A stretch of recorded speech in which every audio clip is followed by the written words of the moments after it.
നമ്മുടെ വീടിന്റെ പുറകില് ദാ ഈ കാണുന്ന പോലെ ചീര മുളച്ച് നിൽക്കുന്നുണ്ട് കേട്ടോ. ഇതൊന്നും നമ്മൾ നട്ടതല്ല. കഴിഞ്ഞ പ്രാവശ്യത്തെ ചീരയുടെ ആ തൈകളിൽ നിന്ന് വീണിട്ടുള്ള വിത്തുണ്ടല്ലോ, അതൊക്കെ മുളച്ചുണ്ടായതാ. അങ്ങനെ നമ്മൾ കുറച്ച് ചീരയൊക്കെ പൊട്ടിച്ച് കടയിലേക്ക് കൊണ്ടുപോയി. കുറേ ദിവസമായിട്ട് ചീര കഴിക്കണ കാരണം ഞാൻ വിചാരിച്ചു നമ്മുടെ കൊച്ചിക്കാരുടെ ആ ഒരു പയറിട്ടിട്ടുള്ള ചെമ്മീൻ സംഭവം ഉണ്ടല്ലോ, അതുണ്ടാക്കാന്ന് വിചാരിച്ചു കേട്ടോ.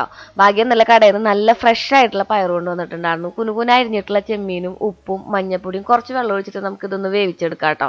ഞാനിത് ആദ്യമായിട്ട് തന്നെയാണ് കഴിക്കുന്നത്, പക്ഷെ അടാറ് ടേസ്റ്റാണ് കേട്ടോ.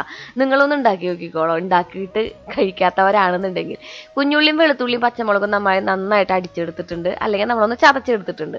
അതിൽ ഇഞ്ചി വെളുത്തുള്ളി പച്ചമുളക് പേസ്റ്റ് ഞാൻ എക്സ്ട്രാ ആഡ് ചെയ്തിട്ട് കുറച്ച് മുളക് പൊടി കറിവേപ്പില ഇട്ടിട്ട് നമ്മൾ വേവിച്ച് വെച്ചിട്ടുണ്ടായിരുന്ന ഈ കഷ്ണങ്ങൾ അതേ ചട്ടിയിൽ തന്നെയാണ് നമ്മൾ തയ്യാറാക്കി എടുക്കുന്നത് കേട്ടോ.